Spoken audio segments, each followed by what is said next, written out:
Audio Jungle. Hello good morning everyone. तो कैसे आप सब लोग। My name is Sohail Mansuri और आप सब लोग मुझे देख रहे हो आपके अपने इस यूट्यूब चैनल पर। दोस्तों आज के इस लेक्चर में हम लोग आप लोगों के सामने डिस्कस करेंगे बीएससी फाइनल ईयर का एक बहुत ही शानदार टॉपिक और एग्जाम के पॉइंट ऑफ व्यू से बहुत ज़्यादा इंपॉर्टेंट टॉपिक जिसका नाम है इंडोल। और इंडोल आप लोगों ने शुरू में देखा होगा जब मैंने आप लोगों से हेट्रोसाइक्लिक कंपाउंड के बारे में कुछ बताया था, कुछ जानकारी मैंने आप लोगों को दी थी। तो आज के इस लेक्चर में मैं आप लोगों को ये बताऊंगा कि इस लेक्चर में हम ऐसे कंपाउंड्स के बारे में पढ़ेंगे जो फ्यूज कंपाउंड होते हैं। ठीक है, फ्यूज कंपाउंड का मतलब ये होता है कि ऐसे कंपाउंड जिनमें एक बेंजीन रिंग किसी अन्य हेट्रोसाइक्लिक रिंग के द्वारा फ्यूज हो जाती है, फ्यूज कंपाउंड कहलाते हैं इन दैट मैनर। ठीक है, तो सबसे पहले आप लोगों को मैं एक बात बताता हूं कि फ्यूज कंपाउंड के अंदर जो आपकी रिंग मौजूद होती है, बेसिकली हम 2 रिंग वाले कंपाउंड्स डिस्कस करेंगे। उन 2 रिंग में से एक रिंग तो होमोसाइक्लिक होती है और एक रिंग आप लोगों की हेट्रोसाइक्लिक होती है। इसका मतलब क्या हुआ, होमोसाइक्लिक रिंग के अंदर सारे एलिमेंट्स कार्बन होते हैं और हेटेरोसाइक्लिक रिंग के अंदर कार्बन के अलावा कोई एक हेटेरो एटम उपस्थित रहेगा और उसकी कैटेगरी के अंदर बहुत सारे एग्जाम्पल होते हैं। फर्स्ट ऑफ ऑल इंडोल होता है जिसको आप बेंजोपाइरोल बोलते हो, बेंजोथायोफिन आप लोग पढ़ते हो, बेंजोफ्यूरेन पढ़ते हो, क्विनोलिन पढ़ते हो और आइसोक्विनोलिन पढ़ते हो। लेकिन आपके सिलेबस की बात की जाए तो आपके सिलेबस में ओनली एक इंडोल जिसको आप बेंजोपाइरोल बोलते हो वो गिवन है और उसके अलावा क्विनोलिन एंड आइसोक्विनोलिन गिवन है। तो चलो सबसे पहले मैं शुरू करता हूं इंडोल। आप लोग नोटबुक और पेन साथ में लेके बैठिए, जो कुछ आप लोगों को बताया जाए उसको पहले आप लोग समझना और उसके पश्चात जो आपको कुछ लिखने के लिए बोला जाए तो आप लोग लिख लेना। ओके, चलो शुरू करते हैं हम लोग। हाँ, तो सभी विद्यार्थियों से गुजारिश है, अब हम हमारा टॉपिक शुरू कर रहे हैं। तो जो बातें आपको बताई जाएं आप लोग एक बार उसको सुन लेना कि हम आपको सबसे पहले ये बताएंगे कि ऐसे विषम चक्रीय कंपाउंड जिनके अंदर एक बेंजीन रिंग और एक हेट्रोसाइक्लिक रिंग फ्यूज होती है उन्हें हम फ्यूज कंपाउंड कहते हैं। तो आप सब लोग देखना जी, इधर आप लोग क्या बोल सकते हो देखना, मैं लिखवा देता हूँ साथ साथ में। ऐसे विषम चक्रीय कंपाउंड, ऐसे विषम चक्रीय कंपाउंड या कंपाउंड को आप लोग हिंदी में क्या बोलते हैं, यौगिक। ऐसे विषम चक्रीय यौगिक जिनमें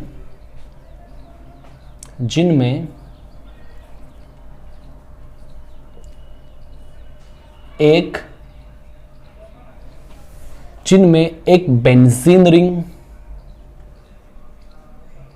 बेंजीन वलय एवं एक विषम चक्रीय रिंग, विषम चक्रीय वलय आपस में फ्यूज हो, आपस में संघनित हो। ओके, संघनित हो। हम ऐसे कंपाउंड को डिस्कस करेंगे।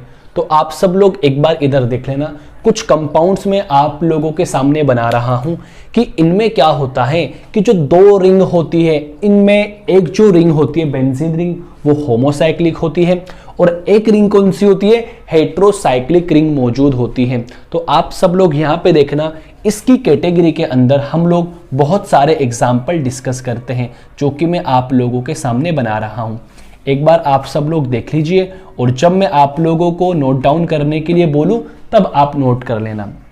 एक स्ट्रक्चर मैंने ये बना दी, देखो एक बार आप, एक स्ट्रक्चर मैंने ये बना दी बेंजीन और इसके पास में हेटेरो एटम मैंने ये लगा दिया सल्फर।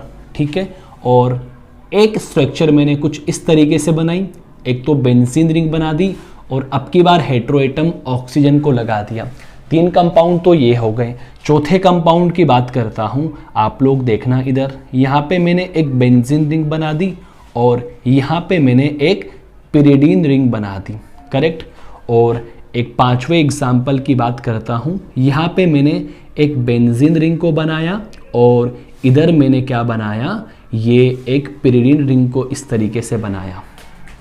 तो आप सब लोग इधर देखना, अब आप लोग इन कंपाउंड्स के अंदर देखोगे, इनको आप एनालाइज करोगे तो आपको क्या पता लगेगा कि इनके अंदर एक तो होमोसाइक्लिक रिंग मौजूद है और एक हेटेरोसाइक्लिक रिंग मौजूद है। चाहे तो आप इसमें देख लो, चाहे तो आप इसमें देख लो। इसमें बेंजीन रिंग इस हेटेरोसाइक्लिक रिंग में फ्यूज हो रही है, इसमें बेंजीन रिंग इस हेटेरोसाइक्लिक रिंग के अंदर फ्यूज हो रही है। हर एग्जाम्पल के अंदर बेंजीन रिंग हेटेरोसाइक्लिक रिंग के साथ फ्यूज हो रही है। तो आप लोग इधर देखना, ये तो कौन हो गया, बेंजीन हो गया, और इसको आप लोग क्या बोलते हो, पाइरोल बोलते हो। ये भी बेंजीन हो गया, और बट इसको आप लोग क्या बोलते हो, थायोफीन बोलते हो, जैसे मैंने आप लोगों को पहले ही बता दिया।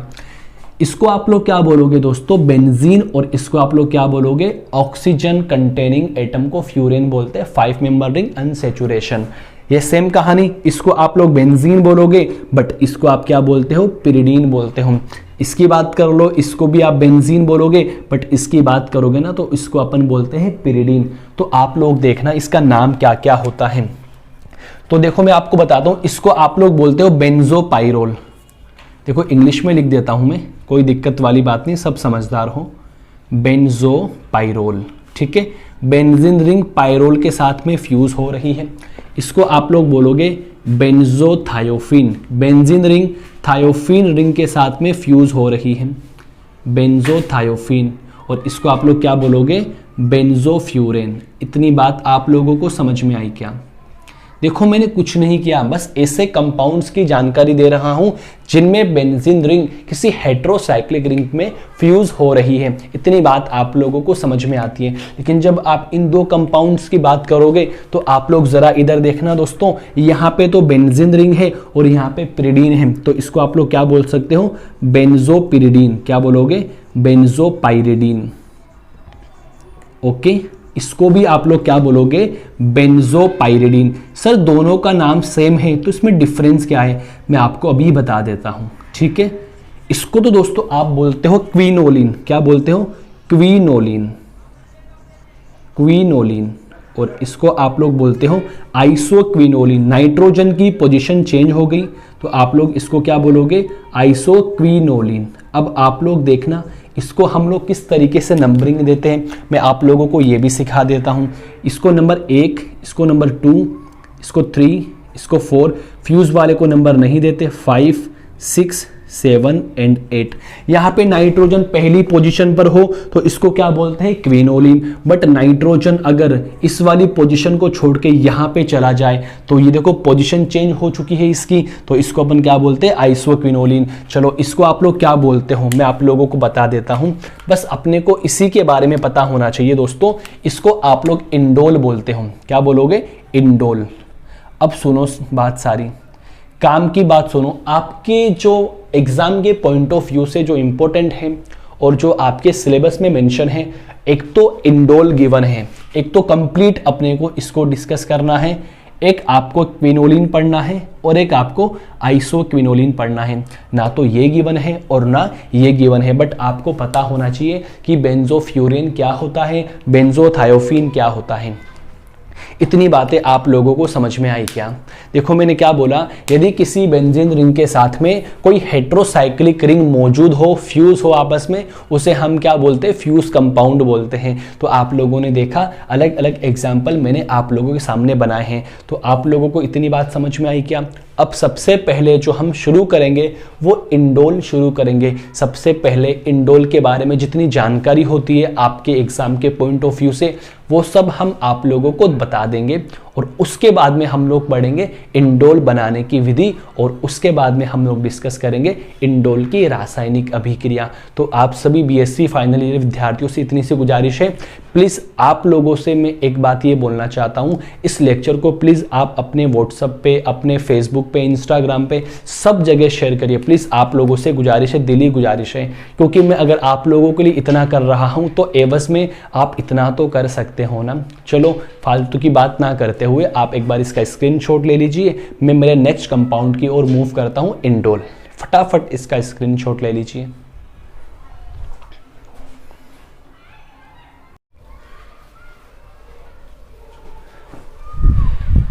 हाँ, तो सभी लोगों ने अभी मैंने आपके सामने जो बनाया था उसका स्क्रीनशॉट ले लिया होगा और आप लोगों को सारी बातें पता चल चुकी है कि बेंजोफ्यूज कंपाउंड क्या होते हैं। सबसे पहले आप लोग हेडिंग डाल दीजिए और इसको जितने इंपॉर्टेंट लगाना है, जितने स्टार लगाने हैं वो सब स्टार आप लगा दीजिए। हम सबसे पहले डिस्कस करेंगे इंडोल।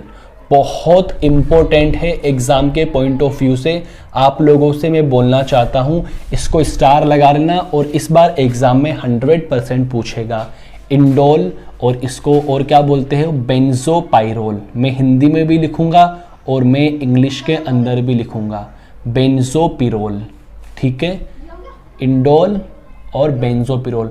आप लोगों से मैं एक बात को ये भी बोलना चाहता हूं, अगर आप लोगों को बैकग्राउंड से आवाज़ आ रही है तो प्लीज़ उसको इग्नोर करना, क्योंकि छतों पे बहुत सारे बच्चे हैं, पतंग उड़ा रहे हैं। सो आवाज़ उनकी आ रही है, उनको अपन कुछ बोल नहीं सकते। सो आप लोगों से गुजारिश है बैकग्राउंड की आवाज़ को आप लोग इग्नोर करना। ठीक है, चलो आप लोग देखना जी इधर देखो। इंडोल के अंदर हम लोग क्या पता लगाते हैं कि सर इंडोल के अंदर, आप लोग खुद ही बोलना सर, इंडोल में एक बेंजीन रिंग होती है और उसके साथ में एक पाइरोल रिंग फ्यूज होती है। तो आप लोगों को इसकी स्ट्रक्चर तो याद होनी चाहिए देखते ही कि इसकी स्ट्रक्चर क्या होती है, तो आप लोग इसकी स्ट्रक्चर तो बना दोगे। ठीक है, आप लोगों ने इसकी स्ट्रक्चर बना दी। देखो आप लोगों ने इसकी स्ट्रक्चर बना दी, ये इंडोल की स्ट्रक्चर बन गई। अब जैसे ही इंडोल की स्ट्रक्चर बनी तो इसकी स्ट्रक्चर से आप लोग इसका मॉलिक्यूलर फॉर्मूला बना सकते हो। आप लोग इसका मॉलिक्यूलर फॉर्मूला बना सकते हो, आणविक सूत्र बना सकते हो। कैसे बनाएंगे आणविक सूत्र? सबसे पहले आप लोग इसमें देखो कि कितने कार्बन मौजूद है, कितने हाइड्रोजन मौजूद है और कितने नाइट्रोजन मौजूद है। तो चलो एक एक बात मैं आप लोगों को बताता हूं। देखो आपकी ये बेंजीन रिंग है, तो बेंजीन रिंग के अंदर कितने कार्बन होते हैं? 6 कार्बन होते हैं। देखो 1 carbon, 2 carbon, 3 carbon, 4 carbon, 5 carbon और 6 कार्बन। बट 1 कार्बन ये रहा 7वां और 1 कार्बन ये रहा 8वां। तो कार्बन कितने आएंगे? आप लोग काउंट करोगे तो 8 कार्बन आएंगे। अब हाइड्रोजन की बात कर लेता हूं। देखो इस कार्बन की वैलेंसी 1 2 3 है, तो एक वैलेंसी हाइड्रोजन के द्वारा सेटिस्फाई हो रही है। तो एक हाइड्रोजन ये रहा, एक हाइड्रोजन ये रहा, एक हाइड्रोजन ये रहा, एक हाइड्रोजन ये रहा। लेकिन अगर आप इस कार्बन की बात करोगे तो इस कार्बन की 4 वैलेंसी कंप्लीट है, 1 2 3 एंड 4। सेम इसी तरीके से इस कार्बन की भी 4 वैलेंसी कंप्लीट है। सो यहां पर कोई हाइड्रोजन मौजूद नहीं है। एक हाइड्रोजन इधर प्रेजेंट है, एक हाइड्रोजन इधर प्रेजेंट है और एक हाइड्रोजन आप लोगों को भली भांति दिख रहा होगा। करेक्ट? 1 2 3 4 5 6 एंड 7 हाइड्रोजन आप लोगों के सामने दिए गए हैं और एक कौन है? नाइट्रोजन एटम गिवन है। तो आप लोग जरा ध्यान से सुनना। अब मैं इसकी मोलर मास की बात करता हूं, अब मैं इसके मोलर मास की बात करता हूं, तो आप लोग जरा बता दीजिए इसका मोलर मास कितना आएगा। मैं आप लोगों को 5 सेकंड का टाइम देता हूं, फटाफट कैलकुलेट करके बता दीजिए। ओके, तो आप लोग इसका मोलर मास काउंट कर लिए होंगे, वीडियो को पॉज करके आप लोग काउंट कर सकते हो अगर आप अपने टॉपिक में फिनिशिंग लाना चाहते हो। तो सबसे पहले मैं कार्बन की बात करता हूं। तो कार्बन का जो एक कार्बन का जो मोलर मास होता है वो ऑलमोस्ट अप्रोक्सीमेटली कितना होता है? 12 होता है। तो एक कार्बन का 12 होता है। कितने कार्बन मौजूद है? 8 कार्बन मौजूद है। मल्टीप्लाई कर देंगे। एक हाइड्रोजन का ऑलमोस्ट 1 होता है और कितना होता है? 1 होता है। कितने कार्बन हाइड्रोजन मौजूद है? 7 मौजूद है। नाइट्रोजन का 14 होता है। 14 होता है। कितने मौजूद है? 1 मौजूद है। फटाफट इनको कैलकुलेट करो। ये कितना? 12 इंटू 8 कितना हो गया? 96 प्लस 7 प्लस 14। ओके, तो कितना टोटल आता है मैं आप लोगों को पूछता हूं। तो आप लोग जोड़ोगे तो कितना? फटाफट जोड़ के बता दीजिए। देखो 6 और 7 13, 13 और 4 17, 1 9 और 1 10, 10 और 1 11, 117 ग्राम पर मोल इसका क्या आता है? मोलर मास आता है, या फिर आप लोग क्या बोल सकते हो? AMU, atomic mass unit. इतनी बात आप लोगों को समझ में आई क्या? देखो, मोलर मास निकालना कुछ टिपिकल बात नहीं है। आप लोगों को फॉर्मूला गिवन हो तो आप इसका मोलर मास निकाल सकते हो। तो इतनी बात आप लोगों को पता लग गई। अब मैं इसके बॉइलिंग पॉइंट की बात करता हूं। देखना दोस्तों, कुछ बातें आप लोगों को यहां से याद होनी चाहिए। मैं इसके बॉइलिंग पॉइंट की बात करता हूं तो इसका बॉइलिंग पॉइंट जो होता है ऑलमोस्ट 252 डिग्री सेल्सियस आता है। ऑलमोस्ट 252 डिग्री सेल्सियस आता है, ऑलमोस्ट 252 डिग्री सेल्सियस आता है। और अगर मैं इसके बेसिसिटी की बात करता हूं तो इसकी बेसिसिटी ऑलमोस्ट 17.6 के आसपास में आती है। इतनी बातें आप लोगों को पता चली क्या? चलो मैं देखता हूं कि आप लोगों को ये सब नजर आ रहा है क्या? चलो वेरी गुड, ये बातें आप लोगों को पता होनी चाहिए। देखो, जो इसकी अपीयरेंस होती है, अपीयरेंस मतलब ये कैसे पाया जाता है मैं आप लोगों को बता दूं। ये वाइट क्रिस्टल में पाया जाता है। वाइट सॉलिड बोल सकते हो या वाइट क्रिस्टल बोल सकते हो। इतनी बात आप लोगों को पता चली। और अगर मैं इसके क्लासिफिकेशन की बात करता हूं तो इसका क्लासिफिकेशन क्या होता है, जल्दी बता दो। क्लासिफिकेशन होता है हेट्रोसाइक्लिक कंपाउंड। क्या होता है? Heterocyclic compound. तो इतनी बातें आप लोगों को इस इंडोल के बारे में पता होनी चाहिए, ठीक है? इतनी बातें आप लोगों को इंडोल के बारे में, इसकी स्ट्रक्चर से पता होनी चाहिए। अब मैं आपको बताता हूं, इंडोल जो आपका इंडोल होता है ये कोल तार के अलावा चमेली एवं संतरे के फूलों में पाया जाता है। तो आप लोग क्या लिख सकते हो? इंडोल कोल तार के अलावा, ध्यान से लेक्चर समझना है, कोल तार के अलावा चमेली के फूल सब लोगों ने देखे होंगे। उसकी सुगंध इंडोल के कारण होती है। चमेली व संतरे के फूलों में पाया जाता है। फूलों में पाया जाता है। आई क्या आप लोगों को बात समझ में? इतनी बात समझ में आती है, करेक्ट? तो इंडोल की इतनी जानकारी आप लोगों को पता होनी चाहिए उसकी स्ट्रक्चर को देखकर। क्या आप लोगों को भाई ये समझ में आया क्या? इसमें समझने वाली कुछ बात है ही नहीं। इंडोल की स्ट्रक्चर से मैं इसका मॉलिक्यूलर फॉर्मूला निकाला और इसका मोलर मास निकाल दिया। बॉइलिंग पॉइंट 252 डिग्री सेल्सियस होता है और इसकी बेसिसिटी 17.6 होती है। और इसकी जो अपीयरेंस होती है वाइट सॉलिड होता है या वाइट क्रिस्टल आप इसको बोल सकते हो। और मैं आप लोगों को बताऊं, जो इसका क्लासिफिकेशन होता है ये हेट्रोसाइक्लिक कंपाउंड की कैटेगरी के अंदर आता है। और इंडोल कोल तार के अलावा चमेली एवं संतरे के फूलों में पाया जाता है। ये इंडोल की बेसिक जानकारी आप लोगों के सामने आ चुकी है। आप लोग एक बार इसका स्क्रीनशॉट लेकर नोटबुक में बना लेना, चाहो तो अभी बनाओ, चाहो तो लेक्चर देख के बाद में बना लेना। अब हम डिस्कस करेंगे इंडोल बनाने की विधि। मोस्ट इंपॉर्टेंट है, आप लोग यहां से एक क्वेश्चन डेफिनेटली एग्जाम में पाओगे। सो आप लोगों से गुजारिश है, इंडोल बनाने की विधि तक आप लोग लेक्चर पूरा देखें और लेक्चर पसंद आए तो लाइक करें और सब्सक्राइब जरूर कर दीजिए। और प्लीज इसको जितना ज्यादा हो सके शेयर करिए। मैं अगर आप लोगों के लिए इतना कर रहा हूं तो छोटी सी हेल्प या छोटी सी जो हम आप लोगों का कंट्रीब्यूशन होता है शेयर करने वाला, और कुछ भी नहीं चाहिए। आप लोग शेयर करिए ज्यादा से ज्यादा। नेक्स्ट आप लोग हेडिंग डाल दीजिए प्रिपरेशन ऑफ इंडोल।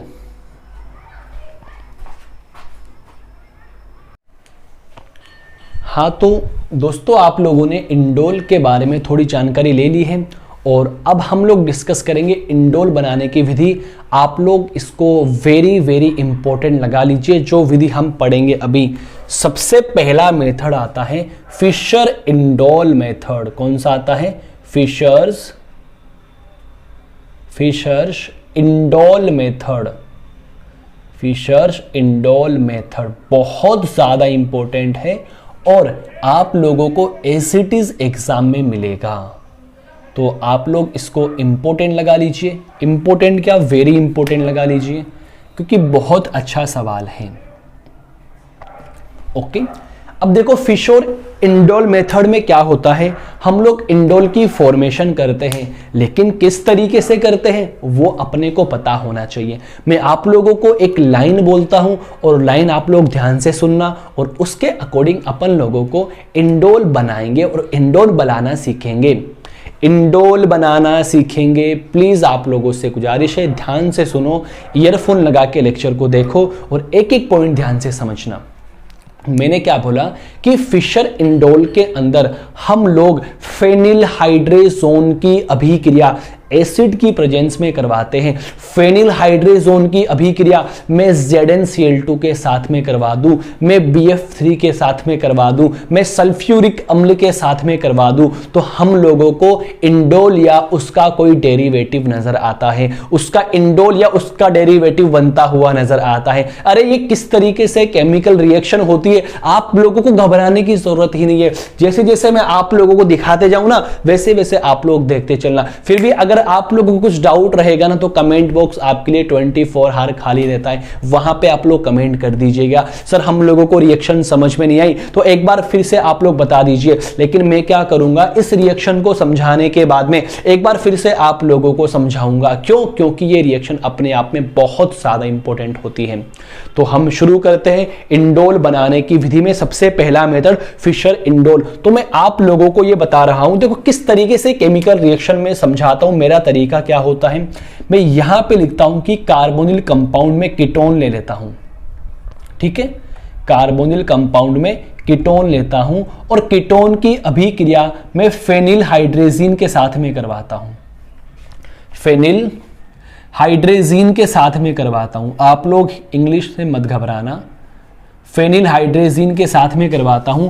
तो यहां से H2O मॉलिक्यूल बाहर निकलता है और क्या बनता है, फेनिलहाइड्रेजोन बनता है, फेनिलहाइड्रेजोन बनता है, फेनिलहाइड्रेजोन बनता है। सुनना एक एक बात, फेनिलहाइड्रेजोन बनता है।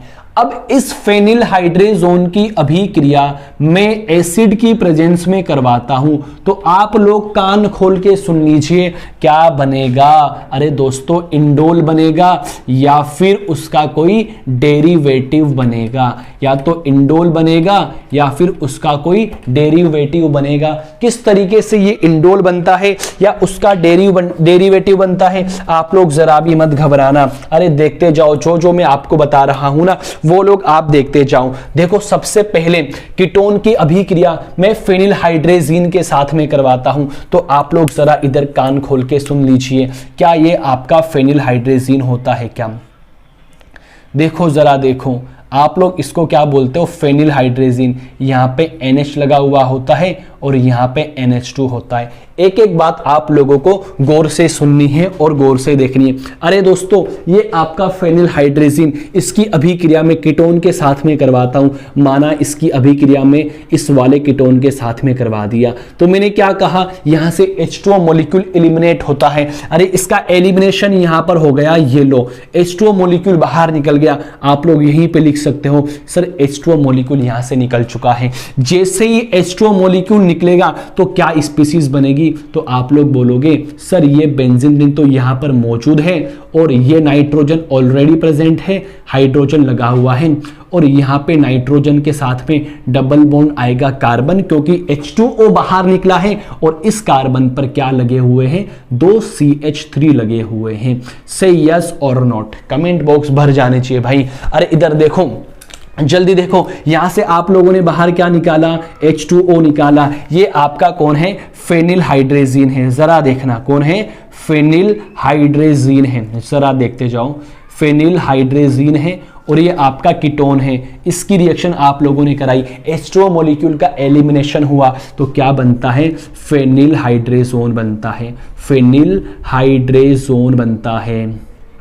अरे इधर देखो जी, अरे इधर देखो जी, फटाफट देख लीजिए। जब इसकी रिएक्शन में H+ के साथ में करवाता हूं तो आपका क्या बनता है, इंडोल डेरिवेटिव बनता है। जरा देख लो कैसे बनता है, परेशान मत होना, समझा के भेजूंगा आप लोगों को इसकी मैकेनिज्म के अंदर। आप लोगों को सॉरी, आप लोगों को मैं समझा के भेजूंगा इसकी मैकेनिज्म के अंदर। क्या बना, जल्दी बोल दीजिए, इंडोल डेरिवेटिव बन गया, इंडोल डेरिवेटिव मिल गया, जिसका नाम क्या होता है, 2-मिथाइल इंडोल। क्या नाम होता है, 2-मिथाइल इंडोल इसका नाम होता है। अरे दोस्तों, आप लोगों को ये केमिकल रिएक्शन नहीं समझ में आ रही है तो कोई बात नहीं है, लोड यहाँ पे खोपड़ी में लोड लेना ही नहीं अपन लोगों को। अरे खोपड़ी में जितनी टेंशन लोगे ना भाई उतनी ज्यादा टेंशन होने वाली है। एकदम मोहब्बत के साथ में, एकदम सुकून के साथ में केमिस्ट्री सीखनी है। नहीं समझ में आती है, यहाँ पे बैठा हुआ हूं मैं, आप लोग मेरे व्हाट्सएप ग्रुप पे जुड़े हुए तो वहां पे मैसेज कर दिया करो। जहां भी आप जुड़े हुए हो वहां पे आप मैसेज कर दिया करो, ठीक है। चलो आप लोग फटाफट देखिए, मैं फेनिल हाइड्रेजिन की अभिक्रिया कीटोन के साथ में करवा दिया। अब यहाँ पे ई लगा देना भाई, स्पेलिंग जल्दीबाजी में मिस्टेक हो जाती है। यहां से H2O मॉलिक्यूल बाहर निकलता है, फेनिल हाइड्रेजोन बनता है। इस फेनिल हाइड्रेजोन की अभिक्रिया एसिड की प्रेजेंस में करवाई तो क्या मिला, इंडोल डेरिवेटिव मिला। ये इसकी केमिकल रिएक्शन होती है। तो मैं आप लोगों को एक बात ये बोलना चाहता हूं दोस्तों, इसकी मैकेनिज्म थोड़ी बड़ी है, तो इसकी मैकेनिज्म को समझने के लिए मैं क्या करता हूं, देखो इसको तो रफ करता हूं पूरा और एक बोर्ड के अंदर इसकी मैकेनिज्म समझता हूं, या तो फिर यहां पे मैं बनाने की कोशिश करता हूं।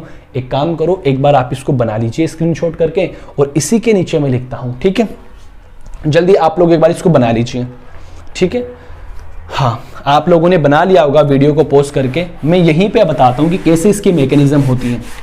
देखो थोड़ा छोटा लिखूंगा ताकि अपने को समझ में अच्छी तरीके से आए। देखना आप सब लोग, थोड़े छोटे लिखूंगा तो प्लीज ऐसे घबराना मत, छोटे क्यों लिख रहे हो। देखो इसकी क्रियाविधि की बात करता हूं, अरे दोस्तों इसकी मैकेनिज्म की बात करता हूं। देखना भाई, वर्ड्स थोड़े छोटे लिखूंगा भाई, पहले बोल रहा हूं क्यों, अपने को इस बोर्ड के अंदर समझानी है। आगे वाला हिस्सा यूज नहीं करना है, ना ये वाला हिस्सा यूज करना है, क्योंकि यहाँ पे छोटे छोटे समझेंगे ना एक साथ आ जाएगी, बड़ा मजा आएगा। सिर्फ एक ही केमिकल रिएक्शन पढ़ेंगे अपन।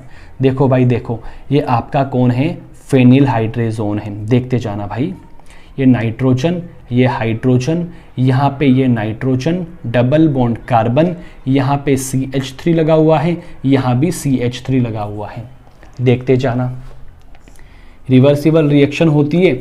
इसकी रिएक्शन सबसे पहले मैं करवा देता हूं H+ से करवा दिया। आप लोगों को पता है नाइट्रोजन के ऊपर लोन पेयर होता है, जैसे ही नाइट्रोजन पे लोन पेयर होता है तो आप लोग ये जानते हो नाइट्रोजन अपने लोन पेयर इसको डोनेट कर देता है और बॉन्ड की फॉर्मेशन करवा लेता है। तो इधर देखना जी क्या स्पीसीज बनी, जरा ध्यान से देख लीजिए। ये आपकी बेंजीन रिंग है। देखो छोटे बनाऊंगा मैं, आप लोगों को नजर आ रहा होगा, नहीं नजर आए तो जूम करके देख लेना स्क्रीनशॉट लेकर। NH हो गया, यहाँ पे नाइट्रोजन, यहाँ पे हाइड्रोजन जुड़ गया, ये कार्बन, ये CH3 लगा हुआ है। देखो जी ये CH3 लगा हुआ है, ये CH3 लगा हुआ है। जरा देखना, नाइट्रोजन ने अपने लोन पेयर डोनेट कर दिए, इलेक्ट्रॉन को डोनेट कर दिया। सो नाइट्रोजन के ऊपर कौन सा चार्ज आएगा, पॉजिटिव चार्ज आएगा। इतनी बात आप लोगों को समझ में आती है क्या? चलो नाइट्रोजन के ऊपर पॉजिटिव चार्ज आया, फिर आगे केमिकल रिएक्शन क्या होती है आप लोग ये भी देखते चलना। देखो यहां पर क्या होता है, इसको मैं कुछ इस तरीके से लिखता हूं, CH2, देखना जी CH2 और इधर मैं लिखता हूं हाइड्रोजन। CH3 को मैंने ऐसे लिखा।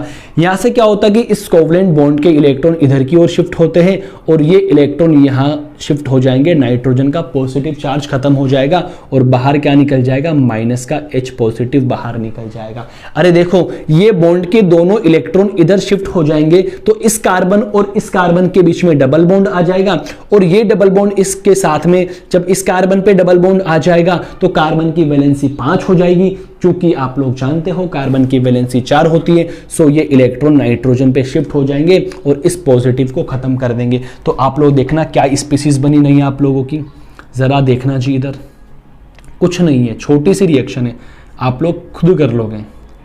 ये H, यहाँ पे ये नाइट्रोजन के पास में हाइड्रोजन और ये सिंगल बॉन्ड, ये कार्बन, यहाँ पे डबल बॉन्ड CH2 और इधर क्या बना, CH3 बना। आप लोगों को इतनी बात समझ में आई क्या? अब देखो मैं एक ही स्टेप के अंदर इस लोग बता रहा हूं। देखो सब रिवर्सिबल रिएक्शन होती है, आप लोग इससे ये भी बना सकते हो, इससे ये भी बना सकते हो। हाइड्रोजन को वापस इधर भेज दो, इन इलेक्ट्रॉन को इधर भेज दो, वापस ये वाला प्रोडक्ट आपको मिल जाएगा। अब देखो जरा ध्यान से आप लोग सुनना क्या होता है इस केमिकल रिएक्शन के अंदर। देखो ये जो पाई इलेक्ट्रॉन डेंसिटी होती है ये अटैक करती है इस वाले कार्बन पे अटैक करके यहां से बॉन्ड बना लेती है। जैसे ही यहां से बॉन्ड बनाई, ये दोनों इलेक्ट्रॉन ऊपर चले गए तो यहां पे क्या बन जाता है, पॉजिटिव चार्ज।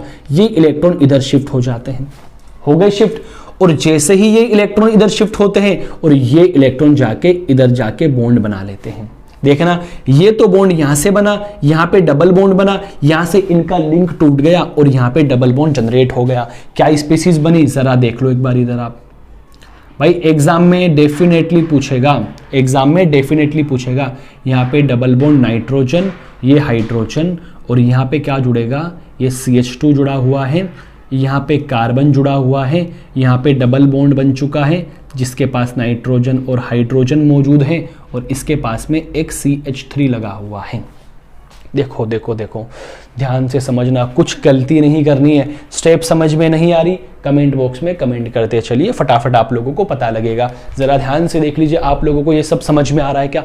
अब देखो दोस्तों क्या होता है, आप लोगों को पता है यहां पर एक हाइड्रोजन मौजूद है, तो होता क्या है, ये हाइड्रोजन बॉन्ड के दोनों इलेक्ट्रॉन यहां पे पार्टिसिपेट करवा देता है ताकि ये एरोमेटिक बन जाए और ये इलेक्ट्रॉन नाइट्रोजन पर आ जाएंगे। यहां पे नेगेटिव बनेगा, नेगेटिव बनते ही ये प्रोटॉन यहां से निकलकर इधर आके जुड़ जाएगा और क्या बना लेगा, जरा आप लोग इधर देखना, जरा आप लोग इधर देखना।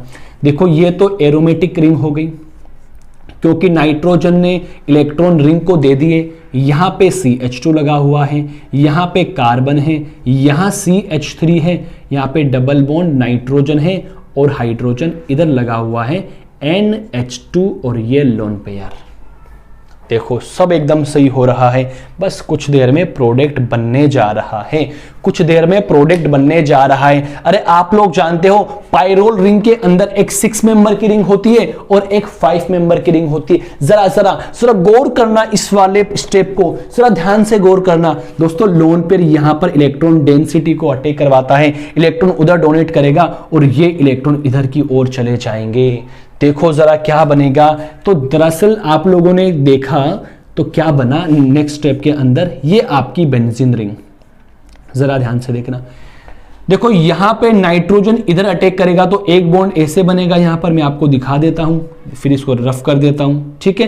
तो देखो 1 2 3 4 5 मेंबर की रिंग बन जाएगी कुछ इस तरीके से। ये CH2 आपका, ये कार्बन, यहां पे नाइट्रोजन लगा हुआ है, यहां हाइड्रोजन, यहां हाइड्रोजन, और जरा देखो ये इधर बॉन्ड बन गया, ठीक है।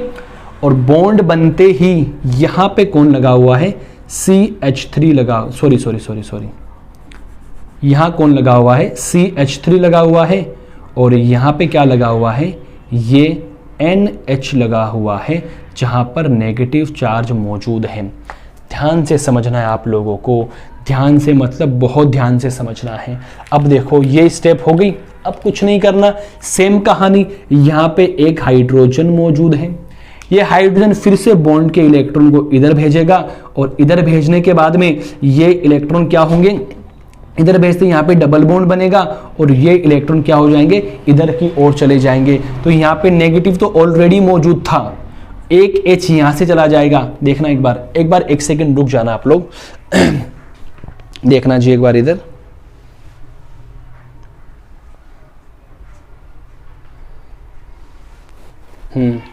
अपन ने कुछ गलती तो नहीं की ना। देखो इलेक्ट्रॉन इधर आ गया, यहाँ पे डबल बॉन्ड बन गया, ये H यहाँ से निकला और इधर की ओर चला गया। वेरी गुड, सारी बात अपनी सही हो रही है, यहाँ भी सारी बात सही हो रही है, चलो एकदम सही बात हो रही है। देखना जी, अब देखो क्या होगा, अब देखो क्या होगा, यहाँ से मैं एक साथ ही लिख रहा हूँ। देखो यहाँ से ये बॉन्ड के इलेक्ट्रॉन इधर आए तो देखो आपको पायरोल बनता हुआ नजर आ रहा होगा। देखो ये नाइट्रोजन, करेक्ट, यहाँ पे डबल बॉन्ड बना, ये CH3, यहां से देखो NH और ये हाइड्रोजन और ये प्रोटॉन बाहर निकल के, कौन बाहर निकल गया, अमोनिया बाहर निकल गई और ये हाइड्रोजन यहां पे लग गया। देखो प्रोडक्ट अपना बन गया 2-मेथाइल इंडोल, 2-मेथाइल इंडोल। मैं फिर से आप लोगों को समझाता हूं, परेशान मत होना।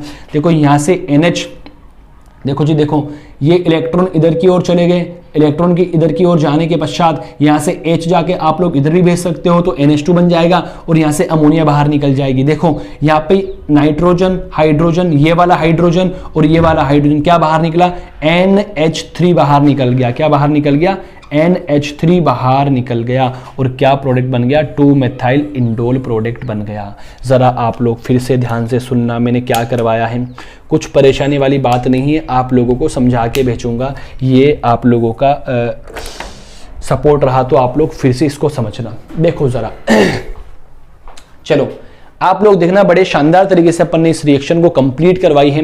देखो ये आपकी फेनिल हाइड्रेजिन थी, इसकी रिएक्शन मैंने कार्बोनिल कंपाउंड से करवा दिया, यहां से H2 मॉलिक्यूल बाहर निकला और फेनिल हाइड्रेजोन बन गया, और इसकी रिएक्शन H+ की प्रेजेंस में करवाई तो क्या बना, इंडोल डेरिवेटिव बना। अब ये कैसे बनता है आप लोग देखते जाना। जो आपका फेनिल हाइड्रेजोन है वो एसिड H+ से क्रिया करता है, नाइट्रोजन पे लोन पेयर दिखते हैं, ये इलेक्ट्रॉन डोनेट करके क्या बना लेता है, बॉन्ड बना लेता है। नाइट्रोजन ने अपने लोन पेयर को डोनेट किया, सो यहां पर कौन सा चार्ज आएगा, पॉजिटिव चार्ज आएगा। जैसे ही यहां पर पॉजिटिव चार्ज आया तो ये इलेक्ट्रॉन इधर और ये इलेक्ट्रॉन इधर शिफ्ट हो जाएंगे, और यहां से कौन बाहर निकल जाएगा, H+ बाहर निकल जाएगा। अब आप इस H+ को यहां जोड़ के यहां भी पॉजिटिव कर सकते हो, ठीक बात है। इस H+ को यहां जोड़ के यहां भी पॉजिटिव कर सकते हो, लेकिन मैंने इसको यहीं पे बाहर निकाल दिया, करेक्ट। तो ये वाली स्पीसीज बन जाएगी। अब आप लोग देखना, ये पाई इलेक्ट्रॉन डेंसिटी इस कार्बन पर अटैक करता है, और अटैक करने के बाद में ये इलेक्ट्रॉन इधर शिफ्ट होते हैं और ये इलेक्ट्रॉन यहां पे आके बॉन्ड बना लेते हैं। तो देखना जी क्या हुआ, देखो फटाफट क्या हुआ कि ये वाली स्पीसीज बन जाएगी। देखो ये एरोमेटिक था, इसकी एरोमेटिसिटी लूज हो गई, लेकिन अपने को फिर से इसको एरोमेटिक बनाना है। तो यहाँ पे एक हाइड्रोजन मौजूद है, ये अपने इलेक्ट्रॉन यहाँ पे डोनेट करता है, बॉन्ड बना लेगा, फिर से एरोमेटिक करेक्टर आ जाएंगे, ये इलेक्ट्रॉन इधर शिफ्ट हो जाएंगे, यहाँ पे नेगेटिव आएगा और ये H यहाँ पे आके जुड़ जाएगा। क्या बन जाएगा, इधर NH2 बन जाएगा, और ये एज इट इज लिखा हुआ है। फिर क्या होता है कि यहां से आप लोग लोन पेयर के नाइट्रोजन पे जो लोन पेयर मौजूद होते हैं, आप कार्बन पे अटैक कराओगे, कार्बन पे अटैक करवाने के बाद में यहाँ पे बॉन्ड बनेगा और ये इलेक्ट्रॉन इधर की ओर शिफ्ट होंगे। चाहे तो इसी स्टेप के अंदर यहाँ से प्रोटॉन निकाल के यहाँ पे NH2 आप लोग लगा देना, कोई दिक्कत वाली बात नहीं है, कोई परेशानी वाली बात नहीं है, करेक्ट। लेकिन आप लोग ऐसे बनाते जाओ। देखो जैसे ये वाली स्पीसीज बनी तो आप लोग देखो डबल बॉन्ड इधर बना सकते हो, चाहे तो नाइट्रोजन पे शिफ्ट क्यों कराते हो, यहाँ पे डबल बॉन्ड ही बना देना आप लोग ऐसे, यहाँ पे सॉरी नाइट्रोजन पे ही बनाना, यहाँ पे नेगेटिव चार्ज आ गया, करेक्ट। अब आप लोग देखना यहाँ पे क्या होता है, हाइड्रोजन अपने इलेक्ट्रॉन अंदर की ओर शिफ्ट करवाता है और यहाँ से NH नेगेटिव और लगे हाथ यहाँ पे इलेक्ट्रॉन ये छोड़ के जाता है, ये प्रोटोन के देखो यहाँ से क्या होता है कि यहाँ पे पॉजिटिव चार्ज आएगा। जरा देखो नाइट्रोजन की देखो 4 वैलेंसी होगी, पॉजिटिव चार्ज, तो यहाँ पे क्या होगा, ये इलेक्ट्रॉन छोड़ के जाता है, तो इलेक्ट्रॉन छोड़ के जाएगा तो आप लोग बताओ क्या प्रोटॉन के रूप में बाहर निकलेगा। ये इलेक्ट्रॉन इधर आके क्या कर देंगे, इसको बैलेंस कर देंगे और यहाँ पे NH बन जाएगा। NH बन जाने के बाद में ये H+, यहाँ से NH- और ये H+, तो क्या बाहर निकल गया आपका, अमोनिया बाहर निकल जाएगा। अमोनिया बाहर निकलती आपका प्रोडक्ट बन जाएगा। आप लोगों को ये केमिकल रिएक्शन समझ में आई क्या, इसको बोलते हैं फिशर इंडोल रिएक्शन, बहुत ज़्यादा इंपॉर्टेंट है। आप लोग यहाँ पे देखो 2-3 तरीके अपना सकते हो। क्या अपना सकते हो मैं आपको बताता हूँ। आप लोग यहाँ से जो प्रोटॉन निकाला है आप लोगों ने, कहाँ गया, यहाँ से जो प्रोटॉन निकाला है, इस प्रोटॉन को जो H+ निकला है यहाँ पे भी आज भेज सकते हो। नाइट्रोजन पे लोन पेयर है, सो यहाँ पे NH2 पॉजिटिव बनेगा, तो लास्ट में आप लोग देखोगे ना तो वही अमोनिया ही बाहर निकलता हुआ नजर आएगा। तो ये होती है फिशर इंडोल मेथड। क्या आप लोगों को समझ में आई क्या? नहीं समझ में आई तो कमेंट बॉक्स में कमेंट कर देना, फिर से आप लोगों को समझाया जाएगा। अब इसके बाद में इसकी 2-3 केमिकल रिएक्शन और हैं, मैं आप लोगों को डायरेक्टली लिख कर समझाता हूँ, करेक्ट। चलो देखना आप सब लोग। हाँ तो चलिए गाइज, आप लोगों ने फिशर इंडोल कंप्लीट कर लिया है। 2 केमिकल रिएक्शन मतलब इंडोल बनाने की हम और शुरू कर रहे हैं। देखो सबसे सेकंड नंबर की केमिकल रिएक्शन है वो विश्लर संश्लेषण होती है। इस रिएक्शन के अंदर हम लोग क्या करते हैं कि अम्ल की उपस्थिति के अंदर एनिलीन की अभिक्रिया अल्फा हेलोकीटोन के साथ में करवाई जाती है, तो आप लोगों को इंडोल डेरिवेटिव मिलता है। तो आप लोग जरा इधर देखना क्या लिखा हुआ है, अम्ल की उपस्थिति में अल्फा हेलोकीटोन की अभिक्रिया एनिलीन के साथ में करवाई जाती है, तो इंडोल या उसका व्युत्पन्न अपने को प्राप्त होता है। जरा आप लोग देखना है कैसी केमिकल रिएक्शन हुई है, मैं आप लोगों को एक एक बात समझाता हूं। सबसे पहले देखो ये तो कौन है, आपकी एनिलीन के 2 मोल हैं। देखो ये C6H5NH2, C6H5NH2, ये तो क्या हो गया आप लोगों की एनिलीन बोलते हो आप लोग इसको, करेक्ट। ओके, ये आपका होता है अल्फा हेलोकीटोन। देखो ये आपका कीटोनिक ग्रुप लगा हुआ है, इस कार्बोनिल कार्बन के पास वाला कार्बन अल्फा कार्बन होता है और अल्फा पे हेलोजन लगा हुआ है, अल्फा हेलोकीटोन आप लोग इसको बोल सकते हो या बोलते हो। अल्फा हेलोकीटोन आपका ये हो गया। जब इसकी रिएक्शन एनिलीन के 2 मोल के साथ में करवाता हूं तो यहां से देखो एक तो H2O मॉलिक्यूल बाहर निकलता है और एक HCl मॉलिक्यूल बाहर निकलता है और ये वाली स्पीसीज मिल जाती है। एसिड की प्रेजेंस के अंदर हो रही है। फिर इस नेक्स्ट स्टेप के अंदर क्या होता है, यहां से एक हाइड्रोजन होता है, ये मिलके क्या बाहर निकाल लेगा, C6H5NH2 बाहर निकलेगा।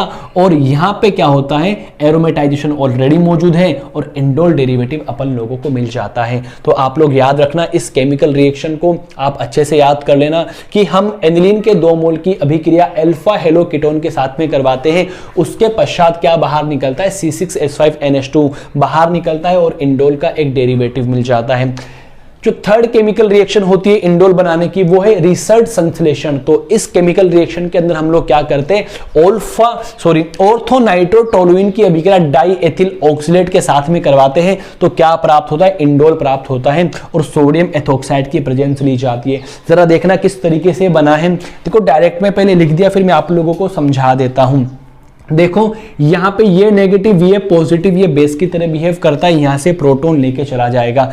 जैसे यहां से प्रोटॉन लेके चला जाएगा तो यहां पे CH2 नेगेटिव बनेगा जो कि न्यूक्लियोफाइल की तरह बिहेव करता है और ये इस इलेक्ट्रोफिलिक सेंटर पर अटैक करता है और इसको बाहर निकाल देगा। तो यहां से क्या बाहर निकला, C2H5O- और यहां से H बाहर निकला, तो C2H5OH यहां से बाहर निकल चुका है। तो इस CH2 के पास में ये जुड़ जाएगा, कार्बन डबल बॉन्ड ऑक्सीजन, ये बाहर निकल चुका है।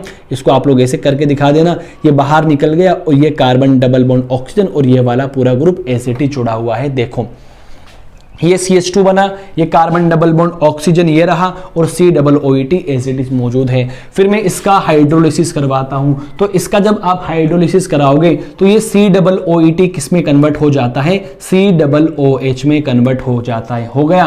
फिर मैं इसका रिडक्शन करवा देता हूं जिंक के साथ में। जब जिंक के साथ में इसका ऑप्शन करवाया जाता है तो नाइट्रोबेंजीन किस में कन्वर्ट हो जाती है, NH2 के अंदर कन्वर्ट हो जाएगा। देखो यहाँ पे NH2 के अंदर कन्वर्ट करवा दिया। अब देखना इसके अंदर चलाव्यवस्था पाई जाती है, किस तरीके से पाई जाती है कि इस हाइड्रोजन को आप लोग ऐसे लिख सकते हो, ये इलेक्ट्रॉन इधर आ जाएंगे और ये इलेक्ट्रॉन इधर आ जाएंगे। तो यहाँ पे नेगेटिव आएगा तो ये H प्रोटॉन यहाँ से निकलता है और इधर आके शिफ्ट हो जाता है। आई क्या बात आप लोगों को समझ में। तो ये वाली स्पीसीज बन जाएगी। यहाँ से फिर H2O मॉलिक्यूल बाहर निकलता है और एक फ्यूज कंपाउंड बन जाता है। लेकिन यहाँ पे अभी भी COOH है। जैसे आप इसको हीट करवाते हो CO2 मॉलिक्यूल बाहर निकलता है और इंडोल की फॉर्मेशन हो जाती है। तो हम लोगों ने 3 केमिकल रिएक्शन पढ़ी इंडोल बनाने की कि इंडोल को कैसे बनाया जाता है। फिशर इंडोल मोस्ट इंपॉर्टेंट है। आप लोगों से बस मैं इतनी सी गुजारिश करना चाहूंगा कि आप सब लोग उन केमिकल रिएक्शन को जो 3 पढ़ाई है अच्छे से याद करो और लेक्चर को जितना ज़्यादा हो सके आप लोग शेयर करो। हमारा नेक्स्ट लेक्चर आएगा केमिकल रिएक्शन ऑफ इंडोल। क्या आप लोगों को ये लेक्चर समझ में आया?